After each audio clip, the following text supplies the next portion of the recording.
जब वहाँ पर पानी ओवरफ्लो होता है और वहाँ से जब डैम से छोड़ा जाता है तो वो इस ब्रिज के ऊपर से पानी निकलता है। तो इस पूरे बेल्ट में ट्रक का यातायात जो है वो बंद कर दिया गया है। अभी यहाँ 150 सालों से ये रेलवे लाइन हिंदुस्तान की सबसे पुरानी रेलवे लाइन्स में से एक है।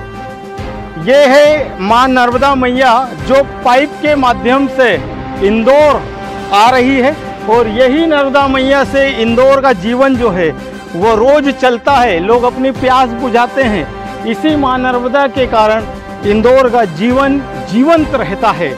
जहाँ आने से लोग डरते हैं हम स्पेशली वहीं पर जाते हैं और उन्हीं चीज़ों को आपके सामने लेकर आते हैं। तो आप हमारे साथ इस वीडियो में भी बने रहिए अंत तक। अभी ऐसी और भी चीज़ें आपको देखने को मिलेगी। Hello friends, hello guys, no ना हेलो फ्रेंड्स, ना हेलो गाइज, ना हाय गाइज। नमस्कार दोस्तों, हम भारतवासी हैं, हम हिंदुस्तानी हैं, तो हम हिंदी में ही बात करेंगे। अंग्रेजी गुलामी का प्रतीक है। यह आपके लिए आज का लेसन है। जितना ज़्यादा आप अपनी राष्ट्रभाषा हिंदी बोलेंगे और उसको बोलकर गौरव महसूस करेंगे, ये उतनी ही अच्छी बात है। तो हमेशा की तरह फिर से आज हम निकले हैं एक यात्रा पर। ये यात्रा इंदौर से सनावद के बीच की है। इंदौर से सनावद करीबन ये 80 किलोमीटर का रास्ता है और इंदौर खंडवा रोड, इंदौर बुरहानपुर रोड वाला ये रास्ता है। अगर आप लोग इंदौर से हैं तो आप समझ गए होंगे हम कहाँ की यात्रा पर हैं, किस और किन रास्तों से हम आपको आज लेकर चलेंगे। तो बने रहिए इंदौर से सनावद तक आप हमारे साथ। रास्ते में जितनी भी, ये सिर्फ ट्रैवलिंग व्लॉग नहीं है, ये यात्रा में जो भी रास्ते में होने वाली घटनाएं हैं वो भी हम कवर करेंगे। घटनाओं से मेरा अर्थ है अगर रास्ते में कोई भी अच्छी बुरी कोई घटना हमें दिखती है तो हम हमेशा उन्हें कवर करते हुए चलते हैं।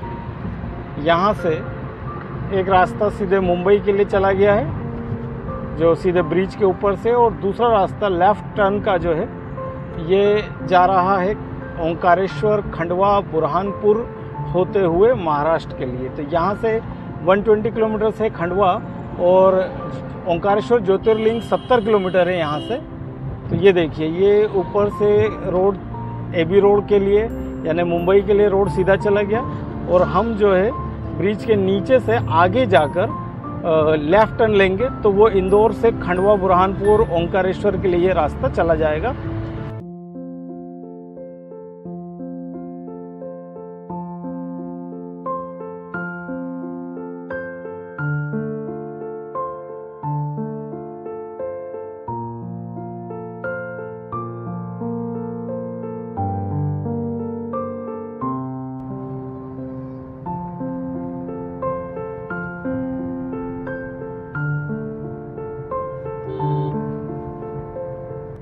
यहाँ से ये जो रास्ता है ये महू होकर खंडवा रोड पर आया है और हम इंदौर से होते हुए खंडवा रोड पर आए हैं।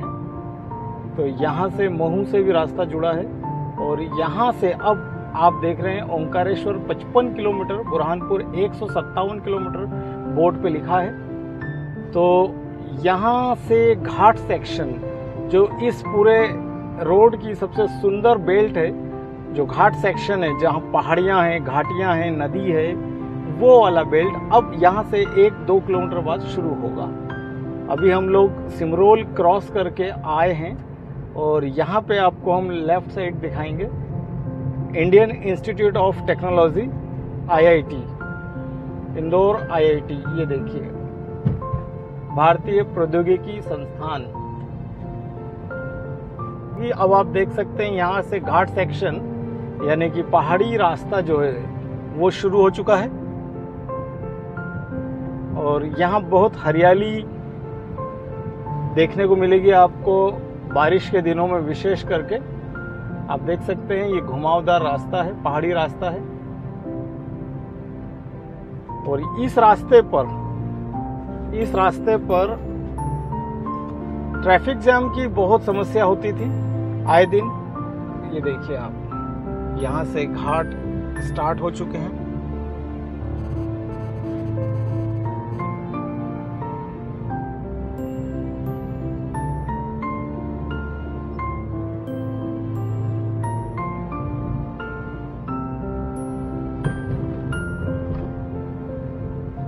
जब तेज बारिश होती है तो बारिश के दौर में यहाँ पर तमाम सारे बरसाती झरने जो हैं वो फूट पड़ते हैं।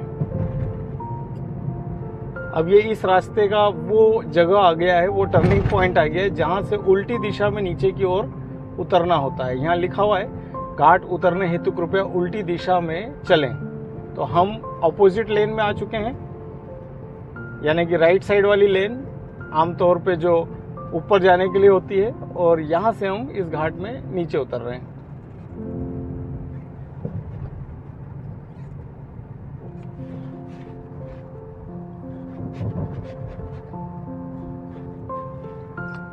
यहाँ से आप देखिए पहाड़ों की विजन। यहाँ पर ये जो ट्रक है ये रॉन्ग साइड ऊपर चढ़ गए हैं और इस कारण से पुलिस ने इन्हें रोक लिया है, या फिर हो सकता है ये खराब भी हो गया हो।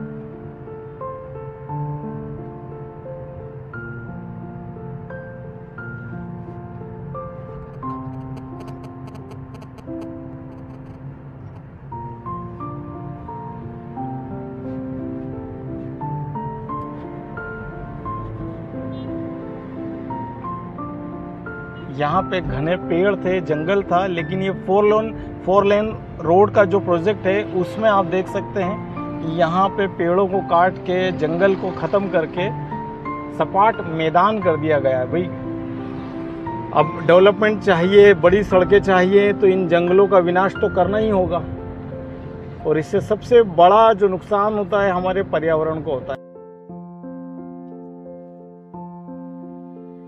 ये है मां नर्मदा मैया जो पाइप के माध्यम से इंदौर आ रही है, और यही नर्मदा मैया से इंदौर का जीवन जो है वो रोज चलता है। लोग अपनी प्यास बुझाते हैं, इसी मां नर्मदा के कारण इंदौर का जीवन जीवंत रहता है। तो इंदौर के लिए और मध्य प्रदेश के लिए मां नर्मदा जीवन रेखा है, इसीलिए कहते हैं मध्य प्रदेश की जीवन रेखा मां नर्मदा। करीबन 80 किलोमीटर जलूद से यानी नर्मदा नदी से ये जो पाइपलाइन है वो इंदौर लाई जाती है। 80 किलोमीटर पहाड़ों में से होकर करीबन 50 पंपिंग स्टेशन लगाए हैं, जिससे कि ये पानी ऊपर आए, पहाड़ों पर चढ़े और इंदौर की प्यास बुझाए।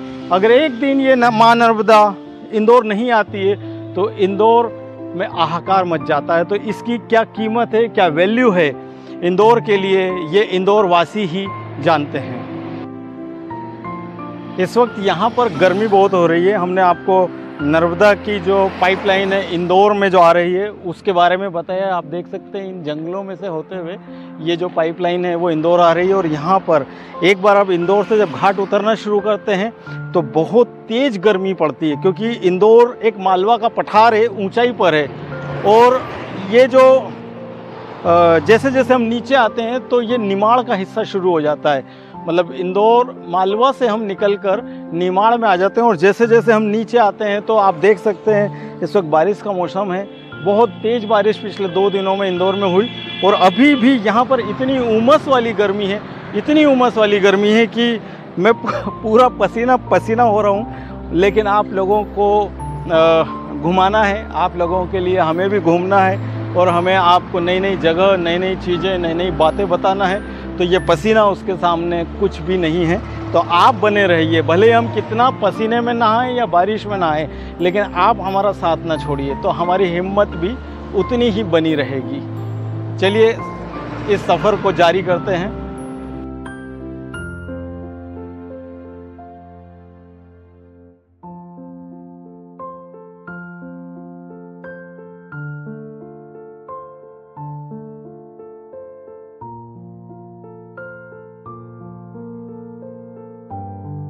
तो दोस्तों इस वक्त हम अपनी यात्रा को कंटिन्यू कर रहे हैं, लेकिन यहाँ पर एक महत्वपूर्ण चीज़ और दिखाने योग्य, तो मैंने गाड़ी रोकी है और अब हम आपको दिखा रहे हैं। यहाँ पर एक रेलवे लाइन है, आइए मेरे साथ में, मैं आपको वो रेलवे लाइन दिखाता हूँ।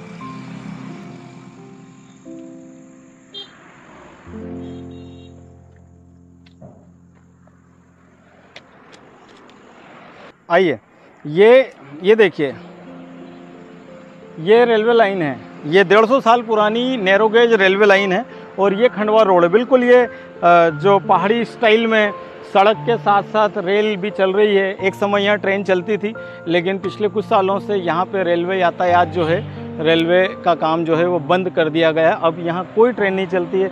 आप देख सकते हैं यहाँ पे जंग लग गया है पटरियों में, अभी यहाँ कोई ट्रेन नहीं चलती है। ये जो रेलवे लाइन है ये 18वीं शताब्दी में करीबन 1870 में अंग्रेज़ों के द्वारा बिछाई गई थी। पहाड़ों में टनल्स बनाकर, यहाँ तमाम सारी टनल्स हैं और ये लाइन आज भी वैसी की वैसी है। लेकिन हमारी देश की सरकार, हमारी रेलवे डिपार्टमेंट आज तक इस लाइन को ब्रॉडगेज में कन्वर्ट नहीं कर पाई। इंदौर से खंडवा के बीच पहले इस पे नैरो गेज ट्रेन चलती थी, बहुत सारी ट्रेनें चलती थी आज से कुछ साल पहले तक। लेकिन पिछले 3-4 सालों में कोविड के बाद से इस रेलवे लाइन को बंद कर दिया गया है। वैसे कोशिश करी जा रही है कि इसको ब्रॉडगेज किया जाए, लेकिन ये जो पूरा पहाड़ी क्षेत्र है इसमें अभी भी रेलवे के पास शायद कोई प्लान नहीं है कि कहाँ से टनल बनाई जाएगी और कहाँ से इसको चौड़ा किया जाएगा। 150 सालों से ये रेलवे लाइन हिंदुस्तान की सबसे पुरानी रेलवे लाइंस में से एक है, लेकिन अभी तक ये ब्रॉडगेज नहीं हुई है। तो इसी के कारण इंदौर से खंडवा का जो बड़ा रेलवे ट्रैफिक है वो अभी तक छूटा हुआ है और ये रेलवे लाइन जो है अभी हाल फिलहाल बंद है।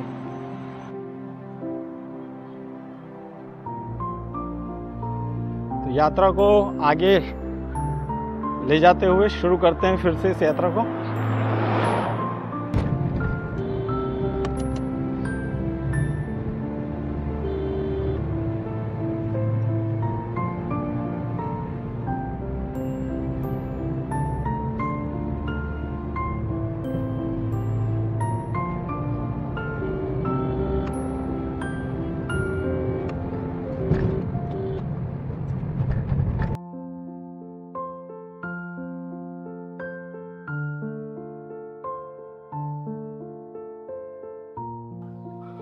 तो अब हम आपको दिखाने जा रहे हैं नर्मदा के ऊपर बना हुआ खेड़ी घाट का ब्रिज, जो तेज बारिश में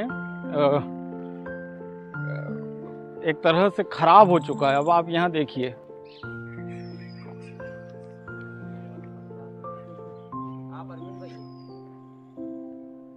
ये देखिए, ये जो ब्रिज है यहाँ से पानी ऊपर गया था। इस ब्रिज के ऊपर आप देख सकते हैं यहाँ पे अभी भी कचरा है और ये पूरा कचरा इस बात की गवाही दे रहा है कि यहाँ से इस लेवल को पानी ने क्रॉस कर दिया था। जब 4 दिनों पहले जब नर्मदा नदी में बाढ़ आई और जब डैम से पानी छोड़ा गया तो इस ब्रिज के ऊपर से पानी क्रॉस कर रहा था। आप देख रहे हैं पन्नियाँ लगी हुई हैं। तो इस हाइट पर जब पानी आ गया था तो आप सोच सकते हैं नदी कितनी नीचे है और उसके बाद जब इस हाइट पर पानी आया है तो कितना पानी नर्मदा मैया में आया होगा। तो आप ये देखिए, ये पानी का बहाव इतना तेज रहा कि यहाँ से ये पिल्लर जो है, साइड के पिल्लर, ये भी टूट गए। ये देखिए,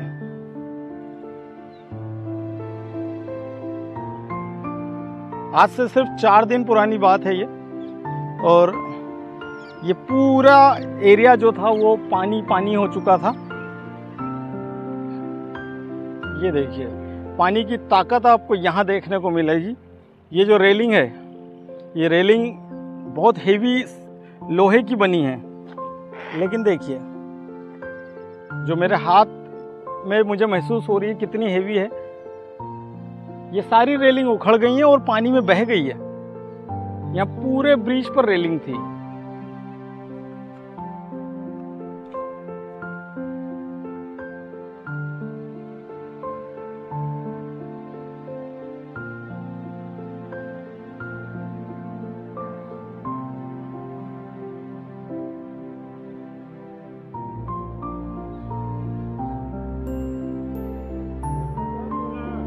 नर्मदे हर।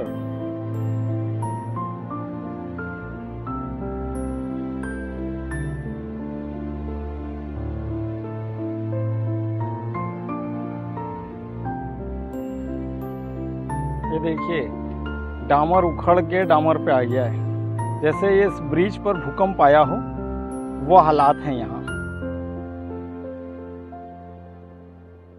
ये देखिए पूरा जर्जर हो चुका है।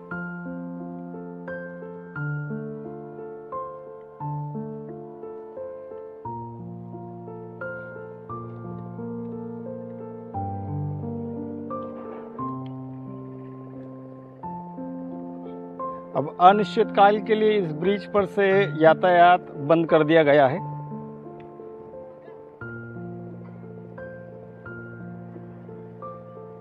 तो दोस्तों आपके लिए हम अपनी रिस्क लेते हुए इस टूटे हुए पुल पर आ चुके हैं। भाई साहब ये पुल कभी गिर भी सकता है, क्योंकि गवर्नमेंट ने तो इस पुल पे आना जाना बिल्कुल मना कर रखा है। लेकिन भैया आपको ये ब्रिज दिखाना है, और आपको अगर ये टूटा हुआ ब्रिज दिखाना है तो इस ब्रिज के ऊपर तो मुझे आना ही पड़ेगा। तो आप लोगों के लिए मैं इस ब्रिज पर आया हूँ। ये टूटा हुआ ब्रिज मैंने आपको दिखाया है। तो भैया आप लोग इस वीडियो को जरूर शेयर करें, लाइक करें और चैनल को जरूर सब्सक्राइब करें। देखिए हम ऐसे रिस्क हमेशा ही लेते हैं, ये हमारे नेचर में है, और हम आपको वो चीज़ें दिखाएंगे जो आम तौर पे और कोई भी नहीं दिखाएगा।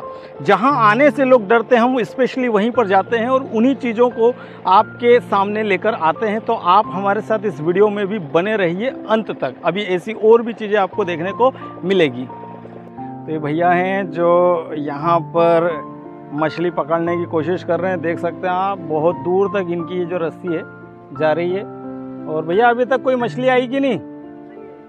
चलो अभी तक तो नहीं आई, आएगी आएगी, पानी बहुत है नदी में, बड़ी मछली मिलेगी आज आपको। तो ये देखो ये इनका धागा जाए जा रहा है ये, लेकिन अभी तक तो कोई मछली इनको आई नहीं है हाथ में। ये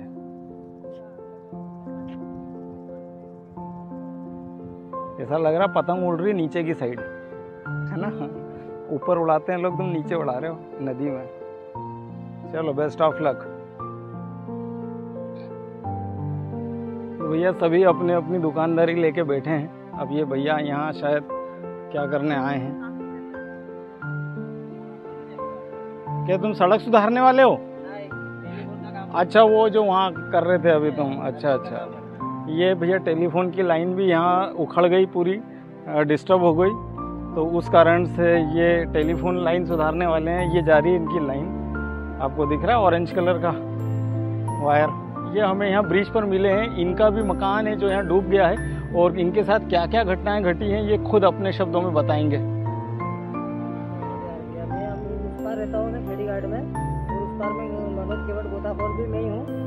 और उधर से पानी एकदम से ऐसा है कि कुछ सूचना भी नहीं दे पाए और मौका भी नहीं मिला हमारे को, क्योंकि नर्मदा जी किनारे ही हमारा मकान है, ना तो सामान उठाने का भी नहीं मौका पाया। तो इसलिए बड़ी मुश्किल से जान बचा के हम भागे सर जी। अच्छा तो ये घटना मतलब इसमें कोई व्यक्ति तो नहीं बहा, किसी को जानहानि तो नहीं हुई? नहीं, जानहानि तो किसी की भी नहीं हुई है। बाकी ये कि मकाने सब बह गए हैं, सामान भी सब बह गया, राशन वगैरह भी सब बह गए हैं। अभी क्या करो, 500 रुपये उधार पाव करके मैं अभी उधर से बाजार करके आ रहा हूँ बड़वा से। अच्छा तो सरकार ने, यहाँ लोकल प्रशासन ने कोई मदद की बात करी? कल आए थे वो पटवारी और सचिव आए थे, अब वो जो लिख के ले गए हैं, अब क्या मालूम क्या होता है, लिख के ले गए हैं। अच्छा सर्वे करा था उन्होंने।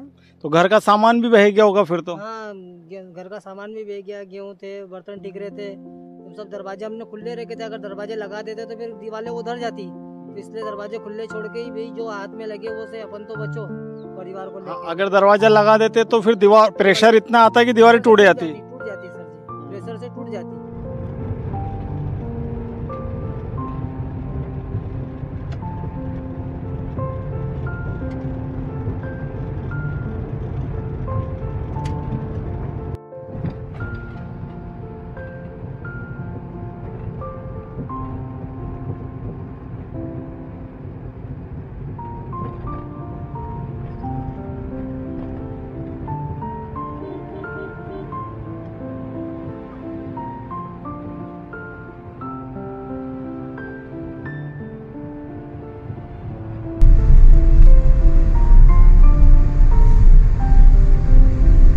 दोस्तों हम पहुंच चुके हैं सनावद। तो इस वक्त घड़ी में बज रही है 6। हम इंदौर से निकले थे 2 बजे तो ये हमारा तो सफ़र ये 80-85 किलोमीटर का सफ़र 4 घंटे का रहा है। और वो क्यों 4 घंटे का रहा है ये भी आप बेहतर जानते हैं। हमने आपको टूटा हुआ ब्रिज नर्मदा जी का घुमाया और लंबे रास्ते से नहर वाले ब्रिज से लाए तो वहाँ ट्रैफिक था। हमने 18वीं शताब्दी की रेलवे पटरी भी आपको दिखाई और भी तमाम सारे जो रास्ते के व्यूज़ थे वो लेते हुए चले। तो इसलिए हमें तो 4 घंटे लगे। लेकिन अगर आप डायरेक्ट आते हैं, सीधे आते हैं इंदौर से सनावद, और अगर आपको रास्ते में कोई घाट सेक्शन में जाम नहीं मिलता है तो मैक्सिमम 2 घंटे का या 2.25 घंटे का सफ़र है। फिलहाल जो सड़क की कंडीशन है 2 लेन रोड पर आपको 2 से 2.25 घंटे लगने चाहिए। मैक्सिमम 80 से 85 किलोमीटर का ये ट्रेवल है और 2 से 2.25 घंटे इसमें आम तौर पर लगते हैं। तो चलिए आज की ये जो सफ़र था, आज की ये जो यात्रा है, इसे यहीं पर ख़त्म करते हैं और आशा करते हैं आपको हमारा ये वीडियो पसंद आया होगा। और यदि पसंद आया है तो आपसे फिर रिक्वेस्ट है कि आप हमारे चैनल को सब्सक्राइब करें, हमारे इस वीडियो को लाइक करें और ज़्यादा से ज़्यादा फ्रेंड्स में शेयर भी करें। अगले वीडियो में आपसे फिर मुलाकात होगी। तब तक के लिए फिर से एक बार नमस्कार।